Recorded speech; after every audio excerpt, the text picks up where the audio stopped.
everybody. So we're doing kind of a unique. This special will be like in place of the typical true crime update and the tailgate update. So you just get OJ's vault, his FBI docs, which, if you ask me, is a pretty good trade-off. So because it's America's birthday this week and everything, so it kind of threw things off. But here we are, and welcome to another special edition of True Crime. Last week it was my birthday, and this week it's America's. So we will be back to our regular content next week, and we're really excited to have you this week and every other week. Feel free to like, subscribe, hit that notification button, ding, and let me know. Is there, because after I go through the vault, I'm just gonna like go over a couple of things for like clarification, or like this new doc that had some info. So if you have any more questions that you think I didn't cover that are like hot in people's minds still about the OJ trial, or anything else, like, let me know. I'm definitely curious, and I'm happy to answer anything else. And if you know, you know. All right. So this article is 475 pages long, and we went through the first 75 pages in the last section of last week's special, so make sure to check that out if you haven't seen it, because you get kind of the beginning part. But frankly, it's 475 pages of very similar material. Redundant would be one name for this. I mean, whew. Okay. This is just a continuation of a report in which the FBI is like detailing all of the hair samples. Oh yeah, okay, hair samples from Nicole, Ron, and OJ, and then we got the vacuum, the fiber samples. I mean, they went through everything, right? And so we have all that good stuff. And the FBI like breaks everything down, right? Like, as sometimes often in handwritten notes that are cursive, and I have a hard time translating them, so we'll get there. Fabric samples, da, da, da. Yeah, and then microscope slides, debris from Goldman's shirt, all that good stuff. Then we have the results of the examination. OJ's hair was in a knit hat. Goldman's shirt. Let me see here. There, and on Goldman's shirt. Right. Okay, and other unidentified African American hair, was in the knit hat. That's where that whole really outlandish theory that OJ's son did it comes from, because they're like, well, maybe that's his hair. And then Nicole's hair was found on the gloves, the knit hat, and Goldman's pants and shirt.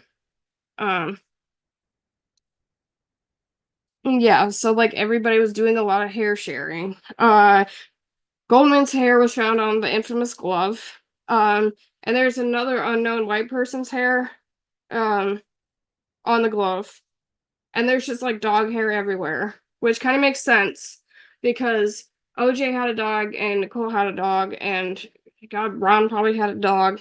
And there is also cat hairs found everywhere too. There's fibers from so it appears this one kind of got me because I didn't understand when I was reading OJ's book, which we can talk about too, when he talks about if he did it. And he mentions the Ford Bronco. I did not realize that is apparently the Al Cowling's Bronco that they're referring to. I don't know.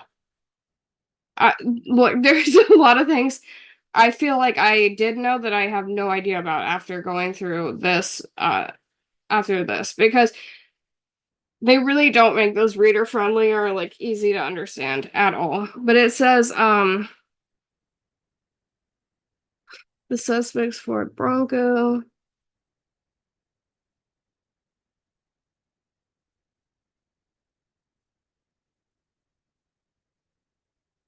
I guess it doesn't say alkaline here. I don't know where I got that impression. I know I got it from somewhere. We'll see if it comes up somewhere else because it has all this information, gets replayed many a time. So there is a Ford Bronco, and the fibers from that Bronco that OJ was driving, it had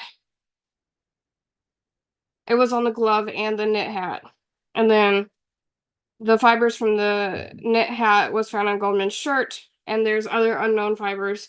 And of course, especially in the 90s, but I still don't think you can do it now. I don't really think we do a lot of, I don't know, maybe we do a lot of fiber testing. I think that's not really the go-to anymore since we have so many other opportunities, but I'm sure with some cases where there's not that much evidence, you might still do it. But even if the two fibers are identical, let's say the Ford Bronco and then the fibers found on, say, that the glove, um, you can't say with any kind of scientific certainty that they are like identical because technically that fiber, especially if it's popularly used, but even if it's not, could have come from somewhere else. So it's like not the most ideal evidence, but because that could come from another Ford Bronco, and a lot of the carpet gets used so many different places. But I mean, it still can be helpful because you get enough circumstantial stuff together, and well, not in this case, but in theory, it can help add it up. All right.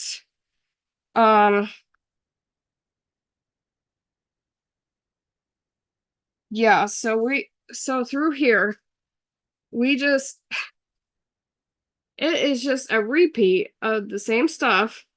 Okay, so shoes, pants, socks, shirts, pillowcases, and it's these all the hair samples again that we've already discussed. This is what I'm talking about when we get in depth and we start um writing out in cursive with tiny notes because I believe the FBI like takes a sample that is explained by like one sentence by LA, and then they like majorly um they write like tons of details, which is great because you need that. But I imagine that's computerized now, and it probably would be a whole lot easier to read. Um, yeah, so we get all of this. I mean, holy mackerel, okay? Because they have to say how the when you like collect the evidence, you put it inside an envelope or a bag, or if you're in the Karen Reed trial, a red Solo cup. And so they have to say what the envelope said that marked that was that the sample was inside. I mean, because the FBI has to say like this is how we got the sample. What is the sample? What's the envelope like that the sample was in? I mean, it's really in depth. If you look, the first thing for a lot of these is like the large white paper fold mark, debris removed from knit cap, and you have to put all of that in there. I mean, like talk about detail and your handwriting. Like my hand is cramping just thinking about it. And the really fun part, y'all, the really fun part about this is that they don't remind you, like, let's say Q32, right? It's the hair removed from a wash rag, and it's in a manila coin envelope with one slide removed. I think that's what it says. They will not remind you what Q32 is, 20 pages later. They'll just reference it like you're going to remember that. So that's really always fun because then you have to try to go back, but then you have to remember the page that you're on. This is like I know the FBI could not have done this any more efficiently. This had to be I mean, how could this possibly be not the best way to do it? I mean, really like white dog hairs. Okay. It says black tipped animal something with roots cat question mark. No roots. And then they say what it likely is. I mean, oh my goodness. Whew. And then Chicago's items because OJ took a bag with him to Chicago where he went right after the events happened. So they wanted like stuff from his overnight bag, although rumor has it that where he put all of the evidence in was a bag that Rob Kardashian actually took care of. So I yeah, rumor has it that none of the evidence ever went to Chicago, but what do I know? And then they differentiate. We got OJ's car here. Um, I mean, which is helpful because you need to know where things are getting pulled from. But I mean, heaven help us. We're going for a minute. Then we do a confirmation receipt that received this head hair and another head hair. And then there's like so many fibers, you know? All right, microscopic characteristics. And again, I'm not diminishing the importance, but I am saying it gets a little tedious, just a smidge, because now we're once again talking about the microscopic characteristics of fibers. Okay, and this is fun. Anybody who took biology classes like me, remember when you did like the Roy G. Biv thing and you had to look at like the frequency and wavelengths of the the light that was coming from those other whatever. This spectroscopy, same thing, except it's with the fibers. And it's mean by absorbance. So they test the absorbency of the fiber because that helps break down what's inside of there. Whew, that is a lot. Yeah, so then they put a small portion of the sample, they flatten it through a roller, and then they put it like under the microscope on a little scanny thing, and then they do the spectrometer. Not scanny thing. The microscope, what do you call that? Sample? Whatever. You know, the lens. It's put on a lens, and then it gets this and then you compare. So, and this is just really fun to read. I mean, talk about easy peasy, right? So now we have pictures of it's either fiber or hair. And then oh my gosh. Yeah, then we literally have all of the different kinds of fibers that they use. Like and then they're trying to like compare. Okay, and this is really fun. We have I think that says IFME V15NIRL. That's I'm just gonna say that's over my head. We got more. I think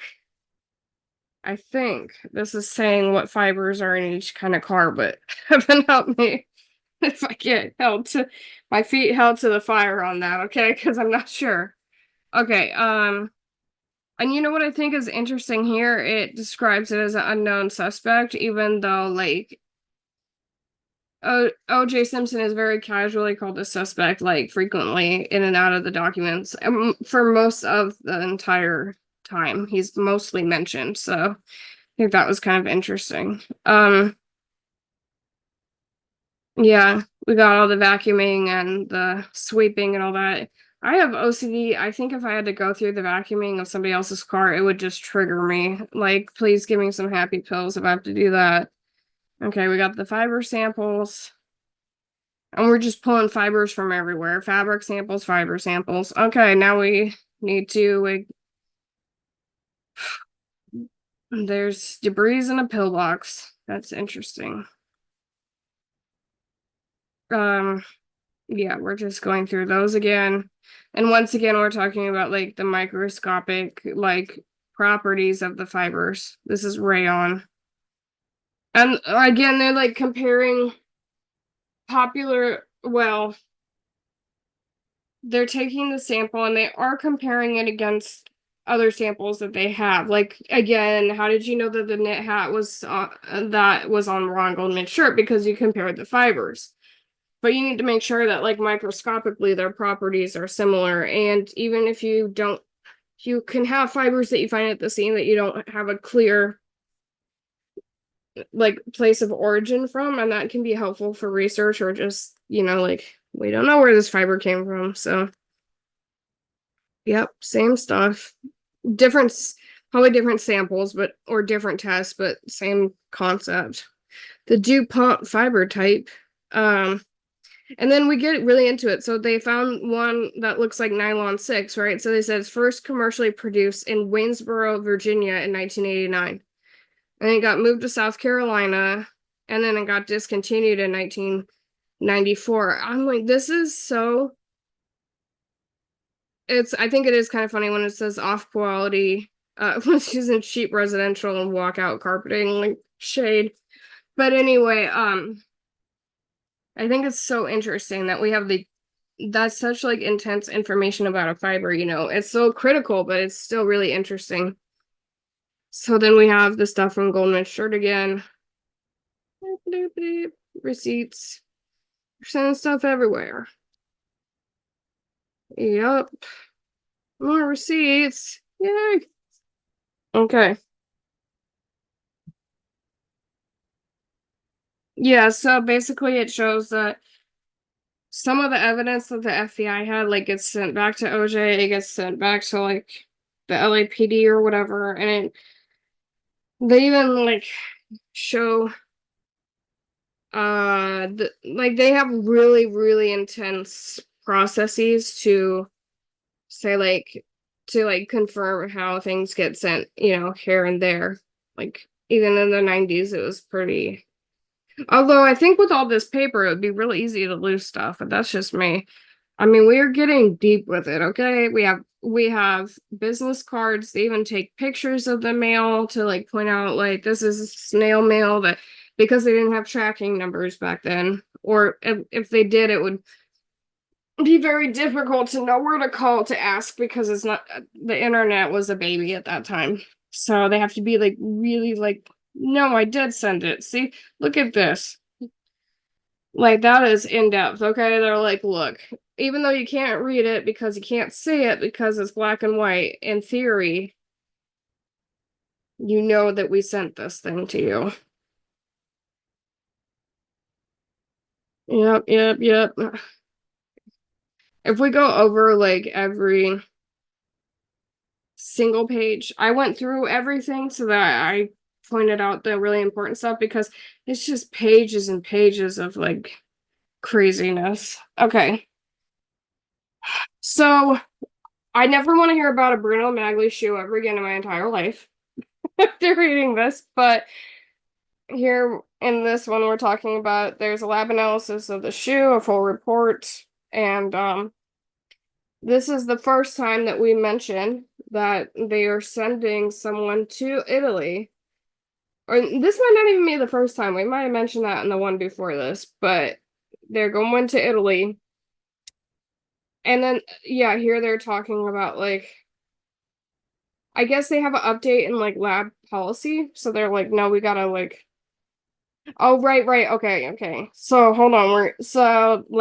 They're doing the lab analysis of the shoe. They're flying an agent out to Italy so they can get like a shoe from the source. Okay, and then this is saying that the FBI is only accepting evidence to test from like violent crimes, not just from like everything like vandalism, hit and runs, like none of that, right? And I thought that that was really interesting. They probably I can't even fathom when everything.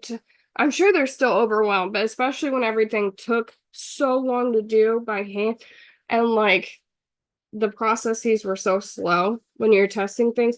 I can see where they're like, we are full up because this case is ridiculous. The amount of things that LAPD sent to them is like mind numbing. But okay. We are cruising. Yeah, lots more receipts.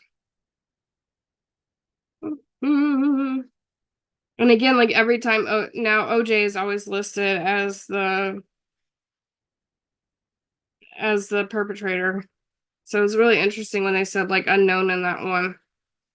More receipts. Okay. Here we have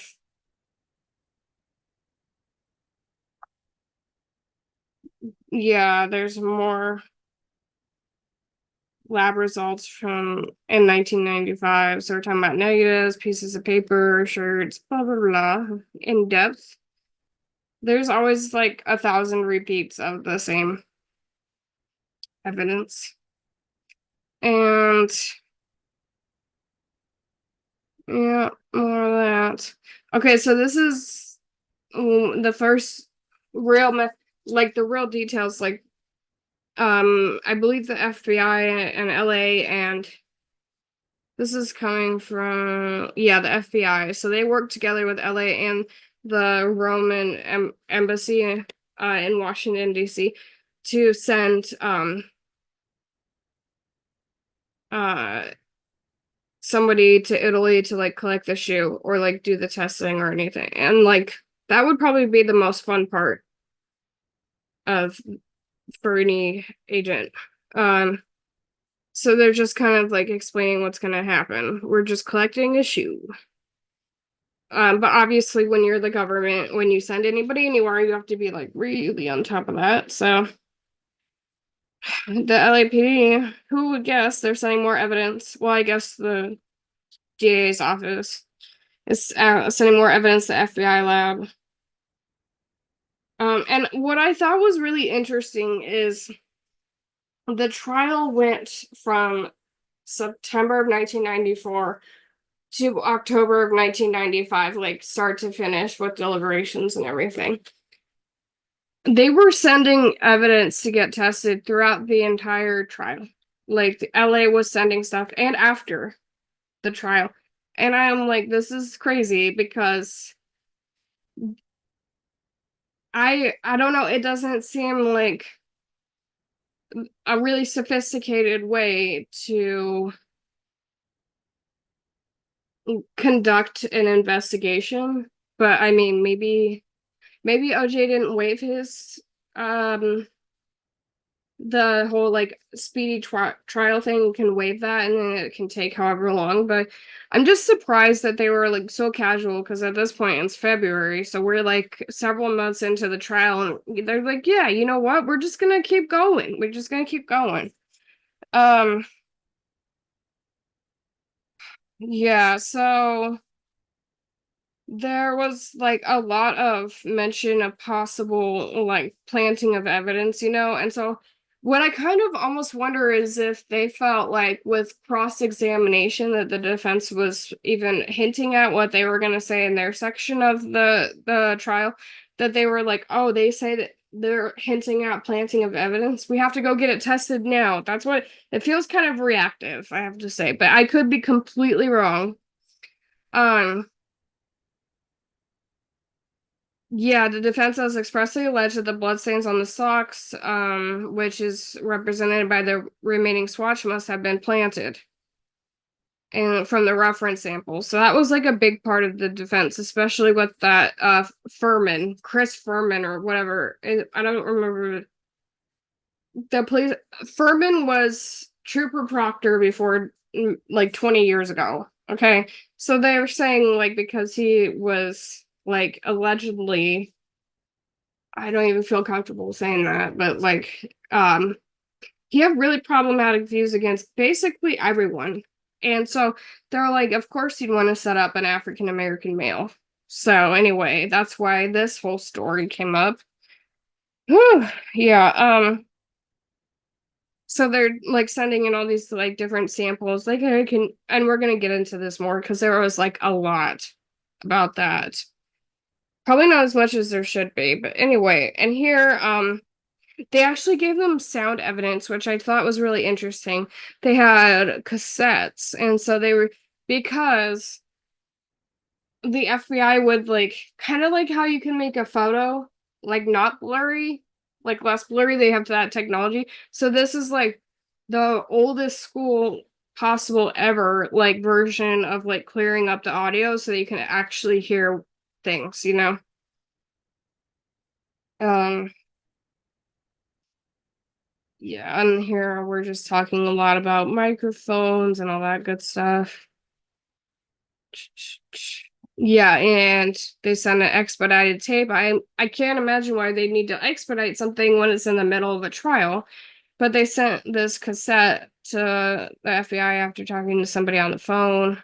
And they're like, I need it now, which I'm sure the FBI love that. Um, this is all about that. Oh yeah, so we're talking about enhancements, like the audio enhancements and everything. Uh Look, this is again, I'm not a sound person, and this is also from the 90s, so like who even knows? But you're getting kind of the idea anyway. Um, I it seems like I definitely give everybody kudos who actually solve things from this period of time. Okay. So somehow, and I thought that this was kind of wild. Um, nope, I'm a little too far ahead.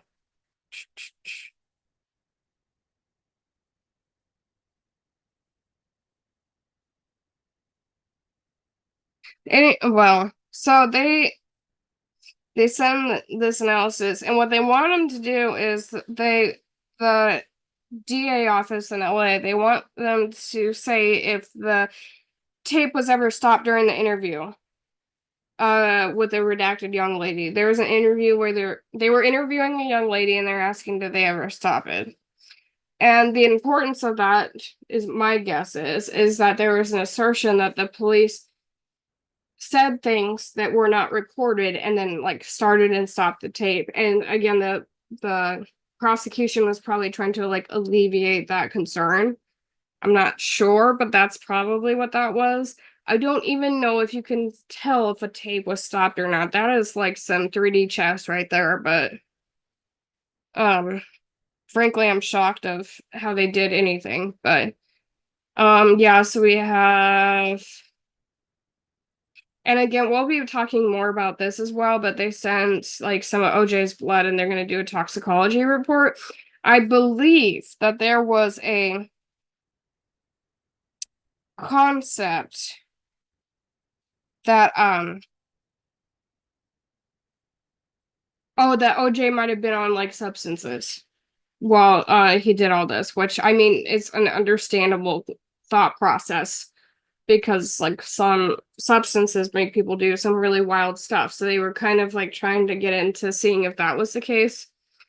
Um yeah, they're sending photos and negatives. Um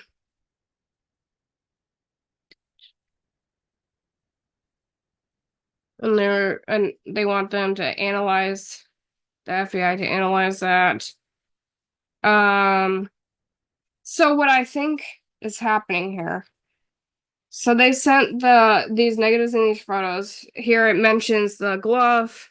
Um so they like blew these photos up, right? And then they would like use them as what do you call that? Like the jury can see it. They can compare. Like it's like pieces of evidence, right? Well, I guess like the technology to like magnify photos didn't exist within like regular like offices. I mean, printers were kind of I remember having to go to Kinko's, okay? I don't think it was just everywhere. So I think they were asking, can you take these photos of like really important evidence and make it big so that we can like make an exhibit? I think that is what they are requesting. That is the impression that I got. Um, so again, we're doing here's some photos of whatever, and then, 5 photographs. And so they're going back and forth, magnifying the photos. The glove, blah, blah, blah. I mean, it makes sense. It makes sense. Um, how much money did they spend just sending this stuff back and forth? Now, then it's not important. I'm just curious. Okay, so then they're like, we magnified it for y'all. Right. These are these are the samples that the FBI is like, this is what we got. And then they're like,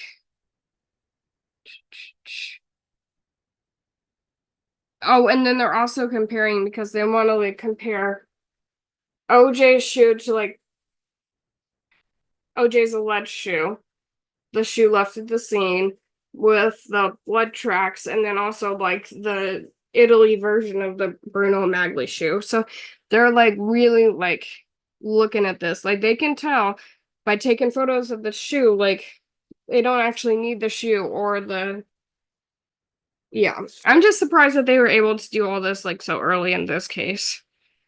Uh yeah, they were returned, blah blah blah. Yeah, then we got more.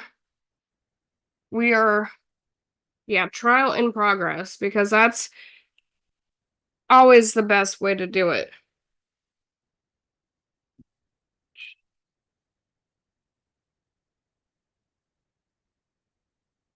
And then this got kind of spicy. Okay, I saved it this one.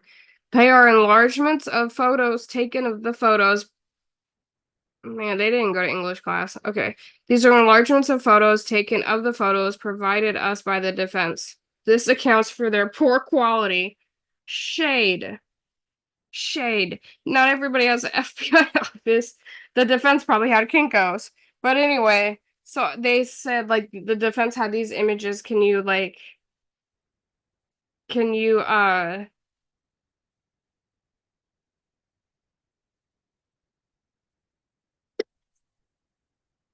I'm not sure. I guess they just wanted them to examine these photos. And I theorized, but I obviously cannot confirm this, that the doctor that they're referring to, OJ went to a doctor because he has arthritis in his limbs. And so the doctor was like taking scans to show like how it had like enlarged or like disfigured. And I believe they were using that as a way to justify why the glove didn't fit, because to show that like and why he wasn't physically able to do what they're suggesting that he did. So that I believe that is the doctor photos that they are talking about, but don't hold me to it. We got multiple memorandums. Okay. Um,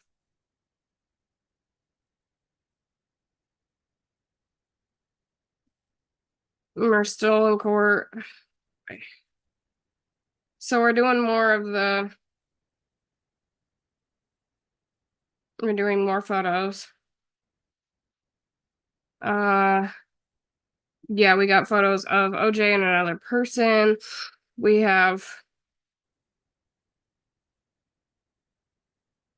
yeah, mostly photos of him. And so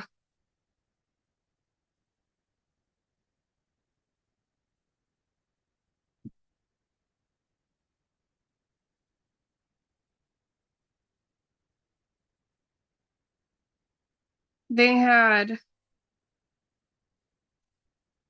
they had photos, I guess, of shoes, and they were saying that they look like they could be the Bruno Magli shoes. But the thing is, we'll get into that a little bit later. But they're saying, yeah, those shoes look like the shoes he's wearing looks like they could be these.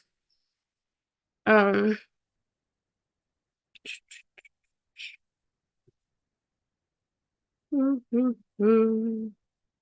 why I pause on that will become clear.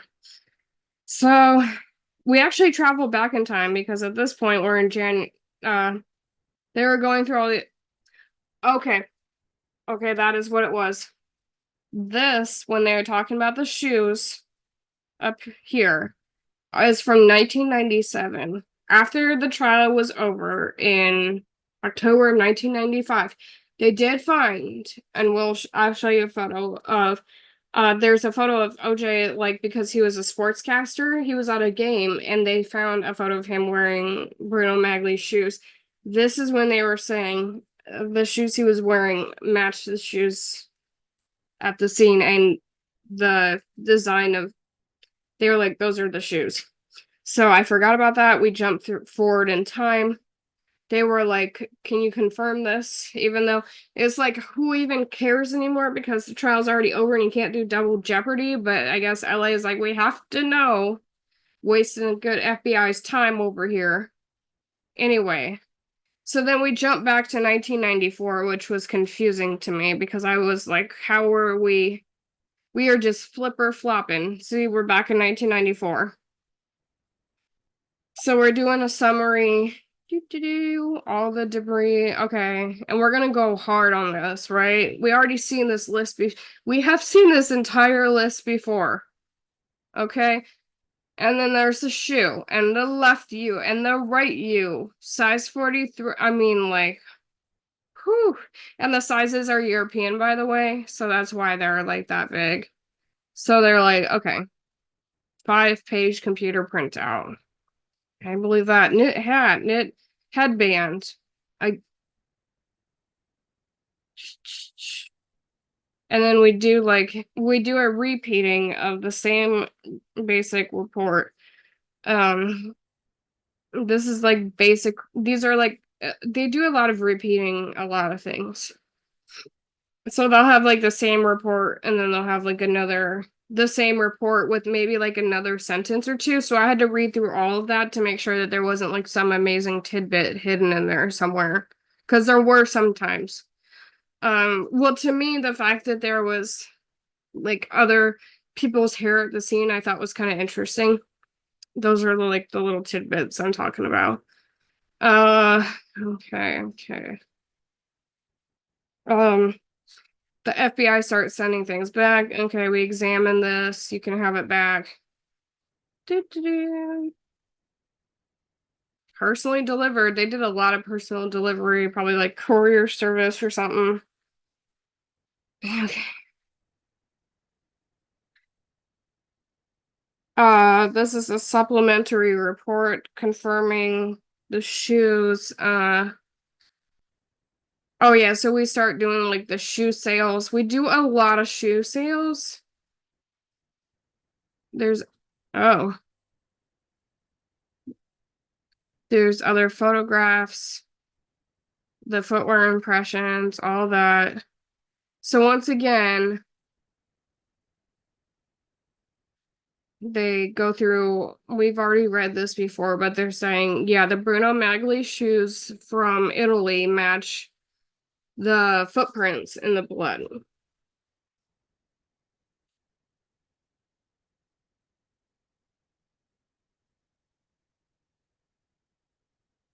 And we're calling about the beige color format. Yeah, and because they did the luminol thing, where you like spray it on there and then it shows the blood, and then they were able to do that. They did that with the floor mat in the Bronco. So they like tried to see the blood to see if they could like see if the footprint that was in there matched the shoe. Yeah. Because there was a lot of shoe prints like everywhere, but they weren't that good. And so it was kind of hard to tell. I'll show you why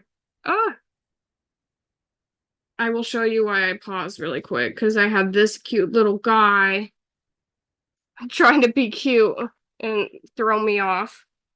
And it worked. Okay. So, oh yeah, so there's possible footprints. All this to say, all this here, okay? There was like a footprint on the back of Nicole's, like her back, like on her clothes. And they were trying to say like that it was like they were trying to imply that that was also from the Bruno Magli shoe. There is so much shoe stuff. I have never. We got more shoes. I know shoes. Yeah, shoes. And we don't you worry. You see that they have receipts for shoes and we haven't seen them yet. You will. You sure will. Okay. We will get a chance to see every single one. Uh, and to elaborate, there's not a lot. Yeah, again, photos. They're talking about photos of Nicole's dress on the back part and then the floor mat because they're really focusing on that, hoping that they can get some like real results there. Um, Let me see. Yeah, so this is we're focusing in doopy loopy. We're focusing in again on a lot of fibers. There's like a lot of fibers.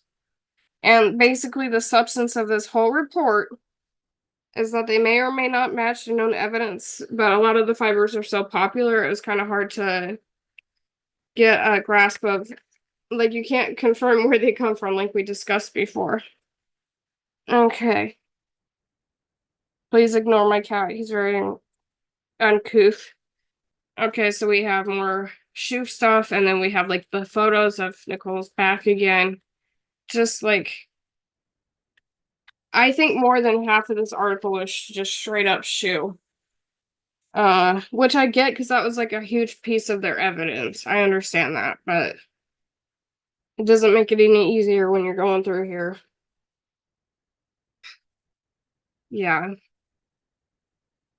The back is Nicole. Okay, so we are.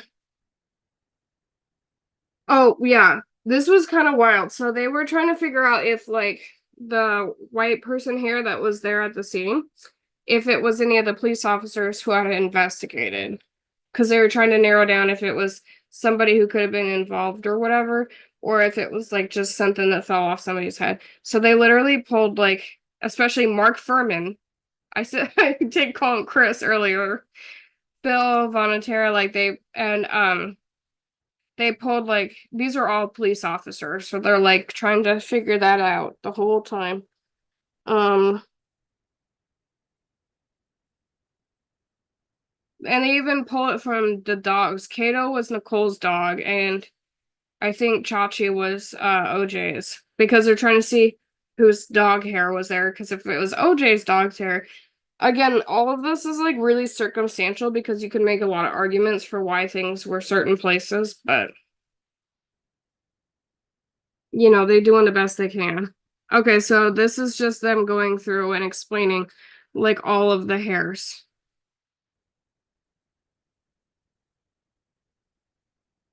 Like, who knew you could write this much about hairs? Dog hairs. And then, yeah, more hairs. Or like at least more reporting hairs.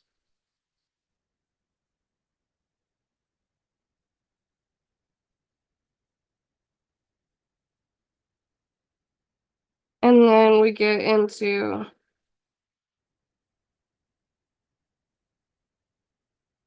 oh yeah.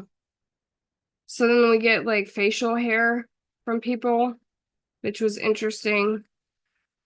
Yeah, hair samples, fabric samples. And then stitching threads from like the gloves, like they went really deep with it, of course. Um, Doopy, no.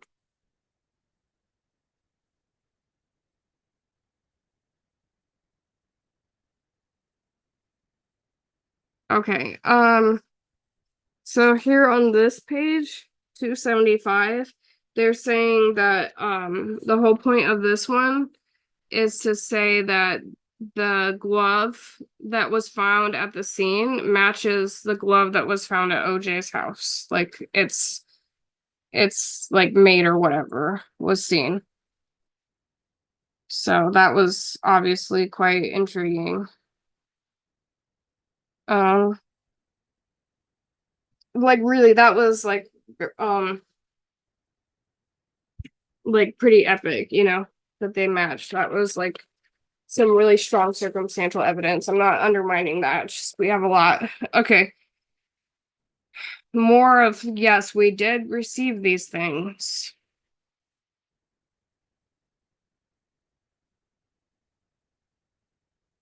And here we're talking about the follow-up report for all the hair samples. And it's just to say that that none of the hair taken from the officers match the hair at the scene that was unidentified, or the beard hair found there. And then they did like narrow down what color the dogs were, I guess, but you can't for whatever reason, and maybe you can now, but at the time you couldn't identify if a dog like if a hair had come from a specific dog. So they were I don't even know why they tested it, but now you know. Um we have more shoe talk. Yeah, footwear impressions, and then the general crime scene and the footwear impressions, and then the sidewalk with the footwear impressions. That was really important, of course. Uh, well, now we're talking about everybody's boots. Okay, we did everybody's boots. Goldman's boots, Nicole's boots, whose boots, like literally everybody's got tested, and multiple shoes, because at the time, um, they were OJ was going with the fact that he was wearing Reeboks because I think that's what he was wearing afterwards. So he's like, no, I didn't change my shoe, whatever. I don't know. But so that's why they tested the Reeboks until they figured out because they didn't know if he actually had the Bruno Magli's until a while. So that's why they mentioned that. And then they had, um, if you recall, Ron was coming to Nicole's house because he had her mom's glasses, and so when they're referencing like the envelope, they're talking about the envelope that the glasses came in. Okay. um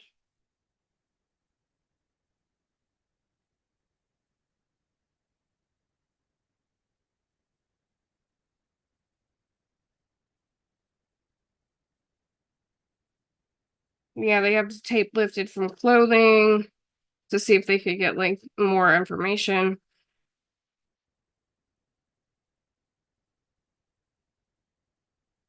Yes,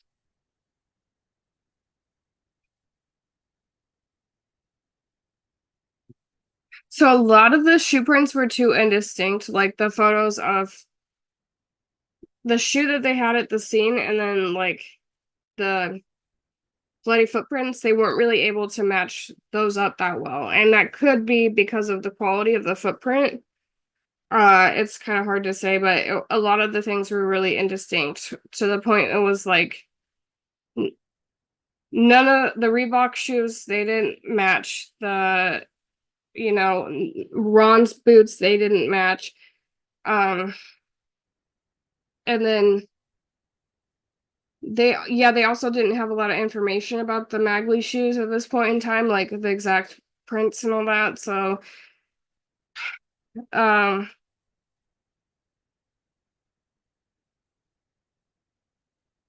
yep.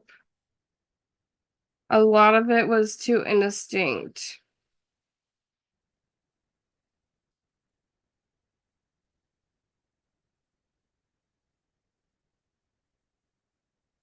Some of them did correspond.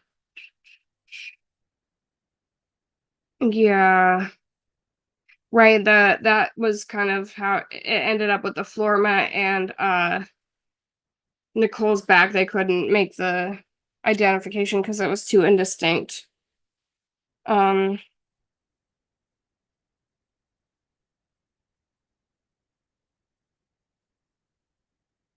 and then let me see here.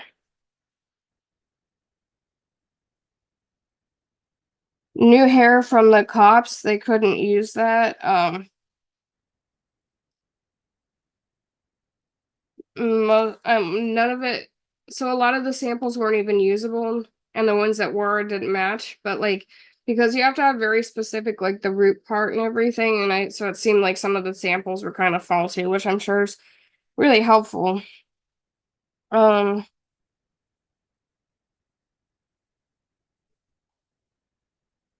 Yeah, it was kind of interesting. So they found the one glove at the scene, and then they found the other glove in front of OJ's house. And like a lot of the like fibers and evidence that was found on the one glove that was at the crime scene, like was not on the glove that was at his house. So that was just kind of interesting because the theory was is that he dropped it off like on his way in on accident, but it could be possible that the one was on his dominant hand, so he used it more, and then the other one was like probably on his left hand. I forget if he was left or right handed, But like maybe that's why there was less on one. It's kind of hard to say. Um, we have 43 photos of the crime scene. You have shoe impressions. And apparently the partial print on the envelope appeared to possibly match the Bruno Magli shoes. Then we do like these are like the same reports, like repeat, repeat.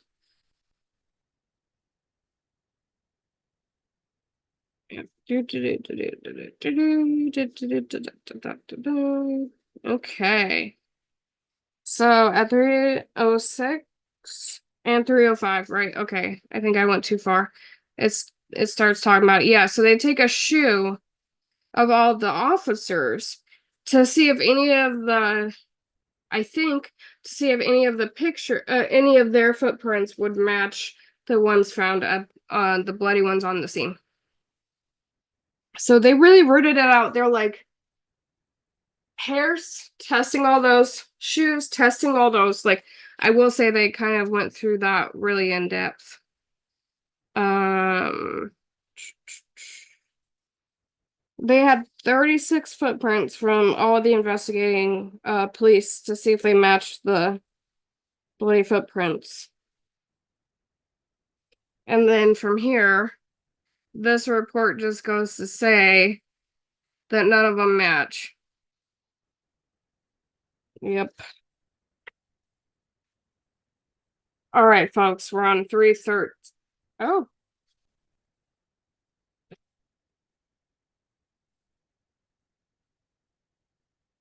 my bad. We are on 313 out of 475. Um, yeah, so they tested the clothing samples, like the blood swatch from Goldman, Nicole Simpson, all that stuff. And then we talked more about a supplementary report over with the agent who went to Italy to get the details on the Bruno Magli shoes. They like talked about that and how they compared that with the footprints. Yeah, so they said there's some similarities, but a lot of the footprints were too indistinct to compare to the Italy shoe. Which we will talk more about that because it's really interesting to in the future the more testing that they did.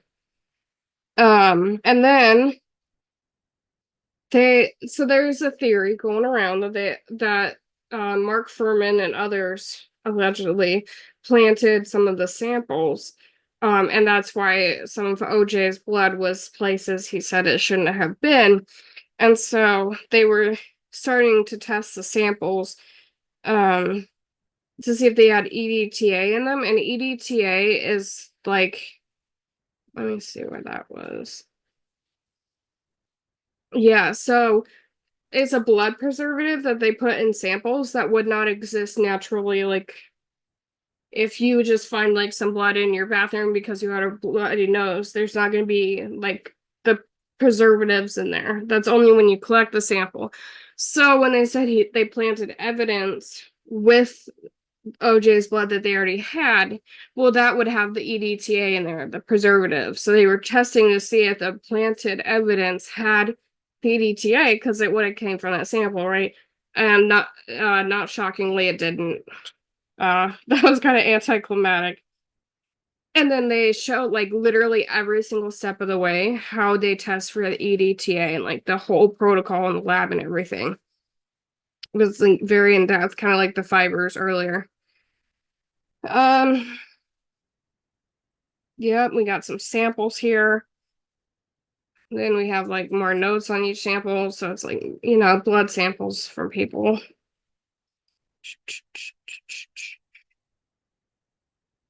Yeah, I'm getting more samples, doing more reports. And it's just the shoe all over again. Shoe, shoe, shoe. Okay, more shoes. And then this is interesting. This is the FTIR spectroscopy on the fiber samples, 2 fibers.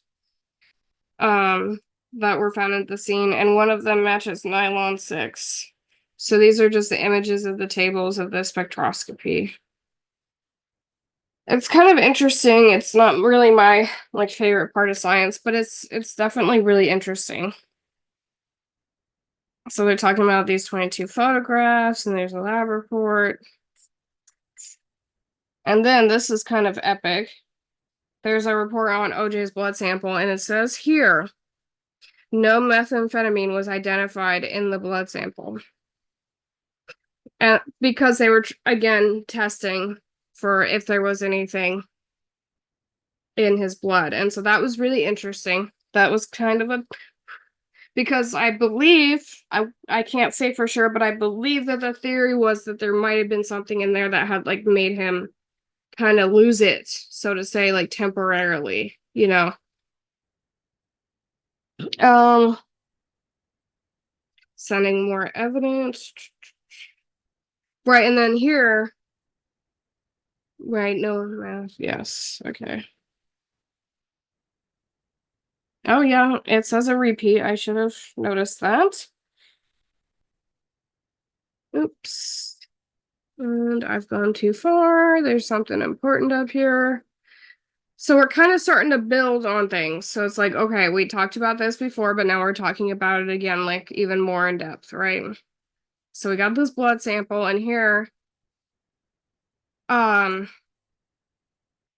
an officer is like specifically requesting, hey, can you do a toxicology report on this? And they did that. I'm trying to see what day that was. In 1995 during the trial. So they found, so this is one interesting thing. They did a microscopic analysis of the purple top of the sample to see if it had been punctured multiple times, because that would have been the only way for them to get it out to see if it was planted. And because there's only one hole, I'm assuming from when they took out some of the sample, they're saying there isn't any evidence that this was like tampered with by somebody else. So they pointed out again, there's no methamphetamine, and there's also no other basic drugs. I don't know what that meant in the 90s, but probably similar to what it would mean now, which means he wasn't on something. Um yeah, and again, just reiterating there's nothing in there, and I think that that was particularly important because of the theory of the planted evidence.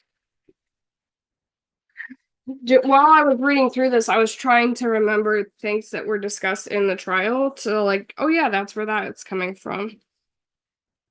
Yeah, so here, this is a supplementary report, because they do reports and then they do supplementary reports for most of the stuff. And so that stuff. So this is like a description of how they examined the screw top of the blood sample, and then also like how they tested it for substances. So this goes for like a long time. Yep. This is all like for the purpose of saying that the blood is clean. And this literally goes on for about 40 pages. I was sort of grateful, I'm going to be honest, because a lot of this is really nuanced in this part. It's pictures of the test. All right. See, this is nice, right? Okay. Um, Confirming that the head samples, pill boxes, and microscope slides have been received. That's the FBI. They compared a new hair sample against from somebody, it's redacted, to see if it matches any of the specimens they already have. It doesn't. So it's probably like maybe another officer's hair. Who knows, right? Um,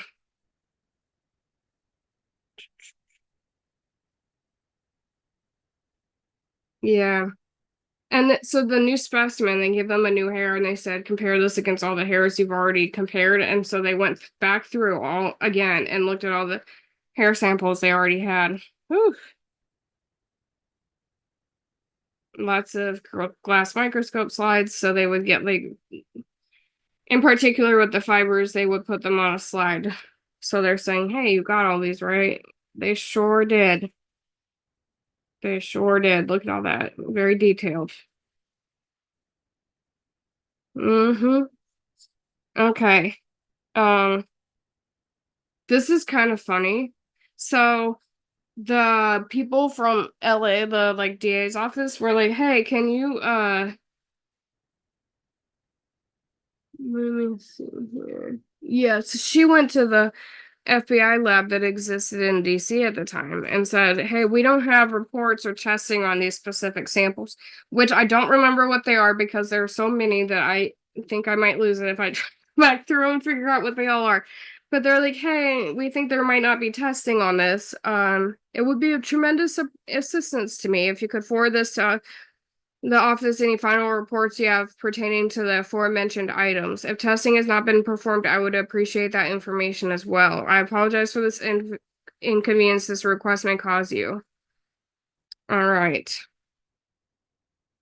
So then, this is kind of like a 1990s FBI per my email situation here, and it's pretty funny.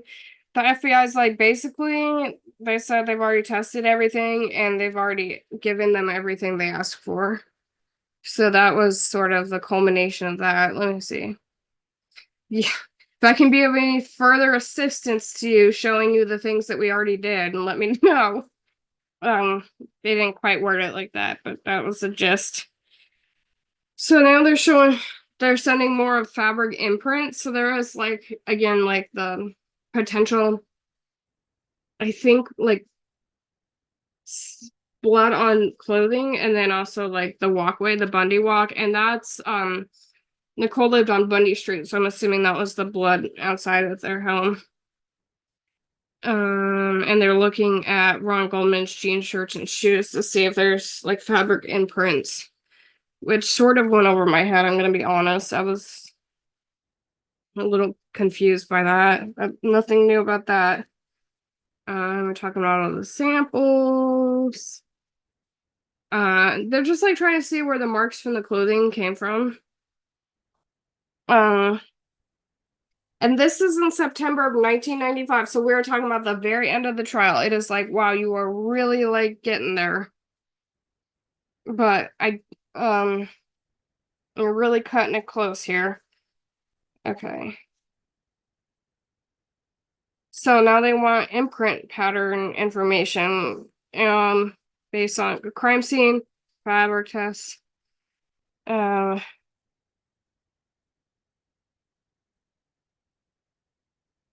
and in here they say basically that the imprint pattern on Ron's pants were consistent with being produced by his shirt.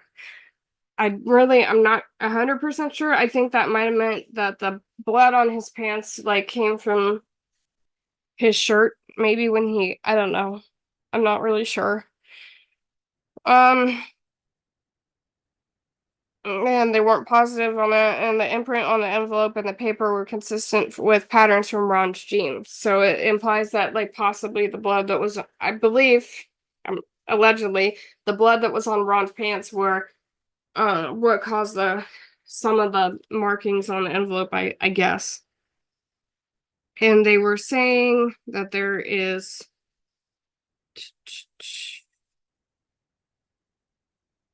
let me get back up here. Blue yeah, no imprint patterns were produced by Goldman's shoes, so none of his footprints were everywhere. We know that he wasn't stepping on stuff, which doesn't really surprise me because I think he's probably on the ground already. Okay, so then we have all of an in-depth look at all of the pictures again, of the walkway and of his clothing, Ron's clothing.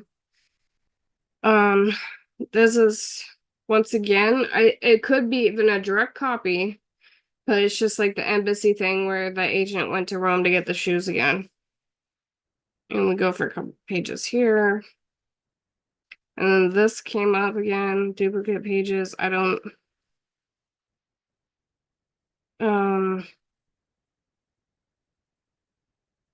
Yeah, more. Yeah, we sure sent them the room. That's confirmed. And then here, they're they start talking again about like all the places that sell shoes, and in that area now they have like the OG shoe, so they can kind of go in there and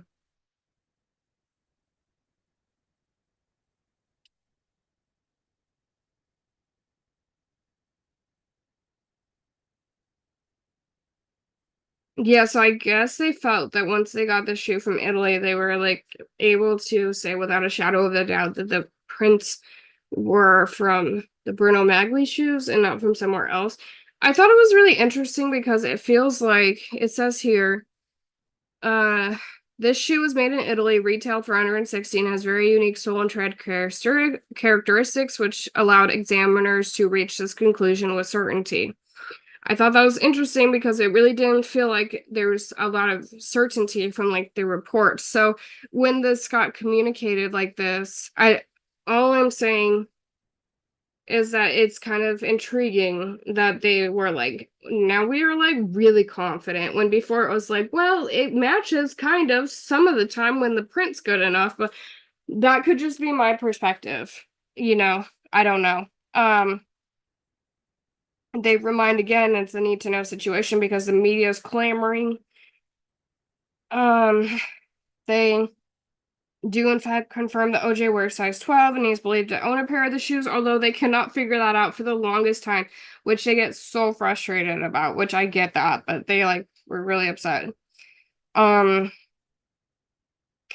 and they wanted so because of they're literally going over every shoe store again, and they're like, because you couldn't figure out if where he bought the shoes the first time, we're gonna need people from like all the different FBI field offices to go again. So somebody needs to go to Milwaukee to Waldenburg's for men and like confirm again that like he wasn't there.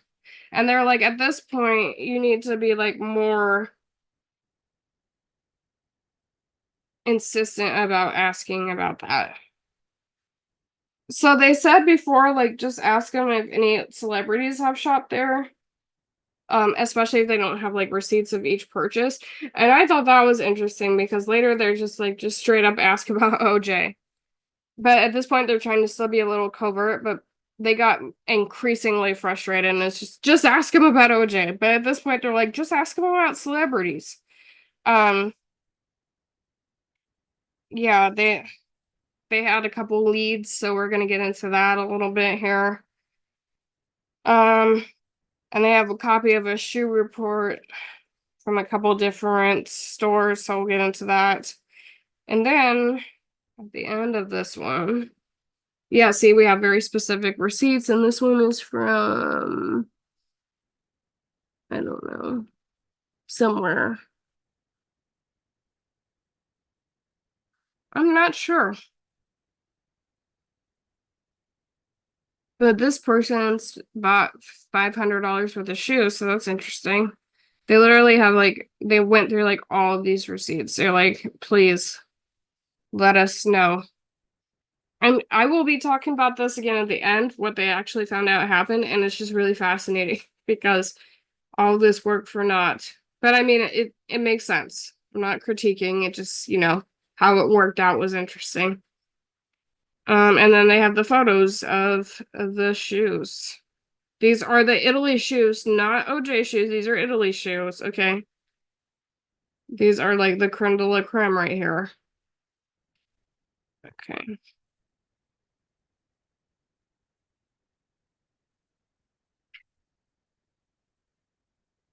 Yeah, so this one right here, they like Phoenix spent like a special report to LA saying like no, like they didn't have the receipt. So they're like there's a couple detailed ones where they're like no, like we went back in and even Arizona's like they didn't want a subpoena. They gave us the information that we asked for, but like it's not here. So they were like certain places were like responding because they wanted like everybody. And may request go to the um LAPD.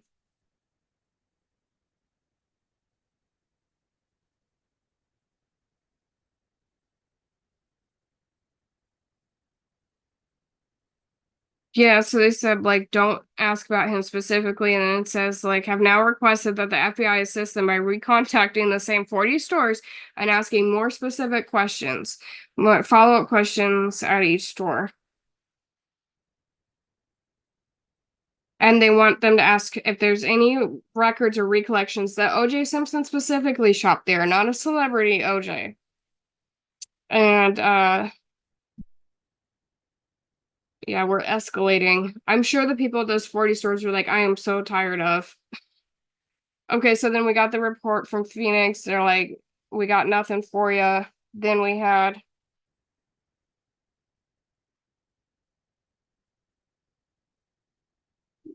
here. Denver is like, we have two stores. OJ hasn't been at either one of them. Yeah, a lot of redacted stuff, but all that to say that they didn't nobody knew about the shoes. Uh and so much as the lead set out in reference, Los Angeles teletype have been exhausted. Denver considers this matter ruck. BT. I'm assuming that that means that they're like, we're done here. And I think that that's ironic because that's the end of the well, probably the most anticlimactic ending ever is literally Denver saying, we don't have anything for you. We're done. We're done. Because now we're done with the vault. Whew. Okay. So,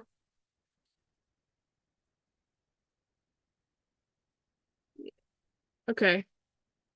This is what they were looking for all this time. So now we're moving on past the vault. I'm just going to make a couple more little observations here to answer some of the questions I had, because after this, I'm like, well, what on earth happened? Where'd he get the shoes? And you can't see his face in the shoes at the same time, but these are those freaking shoes that they spent all this time on.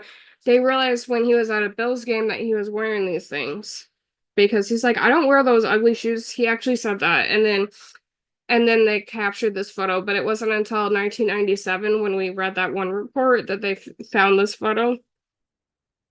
So the store that OJ bought them the shoes at didn't have the barcode scanning software in the early 90s, so his purchase couldn't be confirmed that it was like this specific pair. So they probably did contact that store, but like they didn't have like the receipts, and whoever was there selling him probably didn't remember. Maybe they weren't there anymore. I don't know how you forget OJ, but maybe if it's in like Cali or something, like you probably see a lot of famous people. I don't know. So then after the trial, they found this photo, and I'm sure the prosecution went nuts on that. Um, so recently, like last month, TMZ, they did a documentary. It's called TMZ Represents, or TMZ Presents OJ, How He Really Did It. And you can find it on Tubi. And they had some new alleged info on OJ. So apparently there's like a friend of the couple that lived, I think, close by, and he said that Nicole Brown would come over, Simpson would come over all the time. Wayne Hughes, they would come all the time to his to she would like flee to his house and say she was scared of OJ, he was beating her. And yeah, she did this a lot, I guess. And Judge Ito didn't allow that testimony to come in, but and okay, this gets a little convoluted, so stay with me here. Wayne, the person Nicole would come to, he wanted phones installed in his homes in 1994, and it just so happens that the police officer that would show up for a lot of the DV cases between OJ and Nicole, all the times they had to come to the house, he happens to part-time set up phones on the side. So he set up the phones in Wayne Hughes' home. Um, and Al Cowling's home was at Wayne's home when he was setting up there to set up the phone. So we have Wayne, who spent time with Nicole, or like she came to his house feeling safe. Al Cowling's, we all know, OJ's best friend, drove the Bronco. He was at the house, and then allegedly Holcomb, the police officer and phone installer, heard Cowlings and Wayne talking about things. And it appears that he knows more than he let on, especially as the officer. I think that's why they really focus on him. because he's supposed to be a mandatory reporter and all that. Anyway, and they also mentioned that allegedly one of Al Cowling's ex-girlfriends said that Al told her one night that the murderer knife was sleeping with the fishes. So that would not surprise me one bit. Okay, and I don't know about anybody else, but I was curious where Ito was at. Judge Ito? He retired in 2015, like not even that long ago. Well, I guess it is that long. I'm just not old. Okay, the highlight of his career was like definitely in the early 1990s because he had involvement with the Menendez case initially, and then also, of course, the OJ case. And I wish, and I want to know if anybody else did, that Ito was the judge who presided over the Menendez case instead of that guy they had. Ugh. And this was just so cute. In 2023, there's like photos of Ito carrying a watering can to his wife's grave. And he was like watering. You can't see it here, but sometimes he was like planting roses and stuff. So he was like coming to water them. He keeps her gravestone pristine, as you can see. He like washes it and he even oils it. And he sprinkles Miracle Grow on the grass around her grave so it'll grow thicker and greener. I feel so... I'm like, oh... It got me in the feels, you know? His wife, Peggy, she passed away at 90, and she's best known for being the first female deputy chief for the LAPD. So Ito likes a successful woman, and I appreciate men who can handle strong women, so Ito's cool in my book. And the couple were married for 40 years, and he said, like, it's the most crushing loss for him. So Ito is currently oiling his wife's grave, if you were wondering. And that is all I have today, folks, and I will see you next week with our typical content. We have a lot of updates to catch up on, so I'll see you then.